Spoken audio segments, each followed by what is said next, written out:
বড় বড় মুফাসসির পৃথিবীতে তারাও বলেছেন আমি যেটুকু বুঝেছি সেটুকু বললাম, আমি বুঝেছি কোরআনে কথা নয়, অতএব তার সিদ্ধান্ত ভুল। বরং রাসূল সাল্লাল্লাহু আলাইহি সাল্লাম বলছেন আল মাহিরু বিল কোরআনে মা সাফারাতিল কিরামিল বারারা, যারা কোরআনের উপর দক্ষ, কিছু বুঝে, ভালো পড়তে পারে, তারা দামি দামি ফেরেশতাদের সাথে থাকবে, তারা খুব সম্মানী মানুষ। আর যারা কোরআন মাজিদ ভালো করে পড়তে পারে না, ইয়াতাতাউ ফিহে, কোন রকম করে ছেঁচড়া নেচড়া করে টেনে হেঁচড়ে পড়ে, রাসূল সাল্লাল্লাহু আলাইহি সাল্লাম বলছেন লাহু আজরান, তার জন্য ডবল নেকি আছে। কোরআন মাজিদ তো আপনাকে আমাকে বুঝাতে পারলাম না, হুজুর তো বলেছেন কোরআন মাজিদে যদি উচ্চারণ ভুল হয় তাহলে গুনাহ হয়ে যাবে, তাই আপনি পড়তে চাচ্ছেন না। হুজুর তো বলেছেন যে বুঝতে না পারলে কোরআন মাজিদ না পড়াই ভালো, হুজুরের বাপও বুঝে না। হুজুর তো বহু দূরের কথা। যারা বড় বড় মুফাসসির পৃথিবীতে তারাও বলেছেন আমি যেটুকু বুঝেছি সেটুকু বললাম, আমি বুঝেছি কোরআনে কথা নয়, অতএব তার সিদ্ধান্ত ভুল। বরং রাসূল সাল্লাল্লাহু আলাইহি সাল্লাম বলছেন আল মাহিরু বিল কোরআনে মা সাফারাতিল কিরামিল বারারা, যারা কোরআনের উপর দক্ষ, কিছু বুঝে, ভালো পড়তে পারে, তারা দামি দামি ফেরেশতাদের সাথে থাকবে, তারা খুব সম্মানী মানুষ।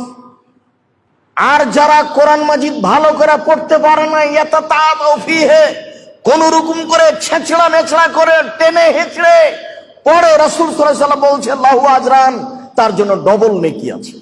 ও তো হাফেজ সাহেব শুধু পড়তে পারে, ও তো তার অর্থ জানে না, ও তো গাধা বুখারীকে বহন করার মতো।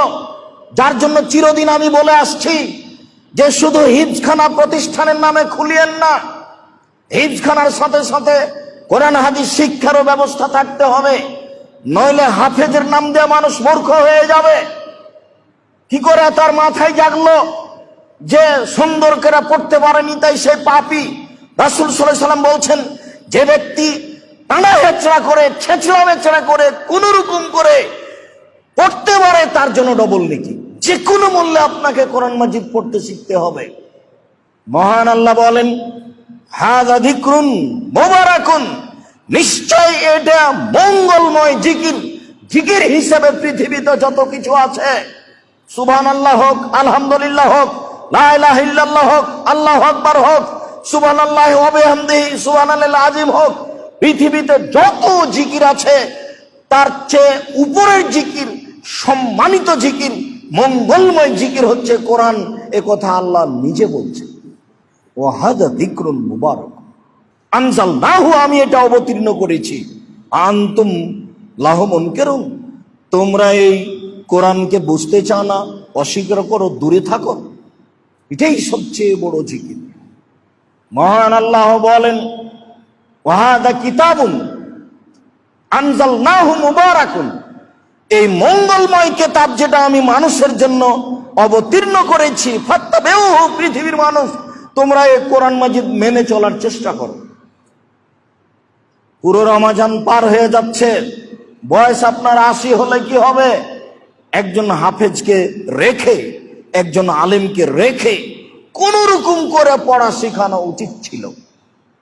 যার কারণে এদেশের মক্তব আবার পুনরায় চালু করতে হবে। যে মক্তবে আমরা ছেলে মেয়ে একসাথে কোরআন মাজিদ পড়া শিখতাম, দোয়া দুরুদ শিখতাম, সেই মক্তবকে দেশে কবর দেওয়ার চেষ্টা করা হচ্ছে। জামিয়া সালাফের পক্ষে থেকে একটি শাখা আছে আদ-দাওয়া ইলাল্লাহ। আদ-দাওয়া ইলাল্লাহর একটি গুরুত্বপূর্ণ অংশ হচ্ছে এদেশে মক্তব চালু করা। আপাতত রমজান মাসে আদ-দাওয়া ইলাল্লাহর সদস্যরা প্রায় 300টি মক্তব চালু রেখেছে।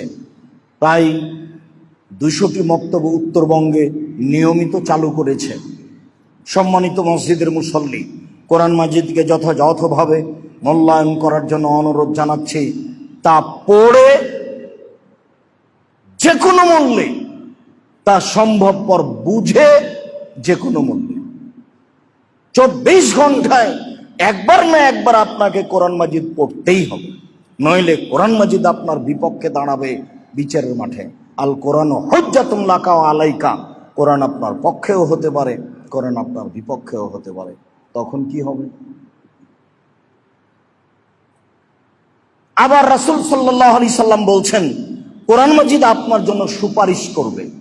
আবার রাসূল সাল্লাল্লাহু আলাইহি সাল্লাম বলছেন সূরা মুলক যে রাতে পড়বে তার কবরের শাস্তি হবে না।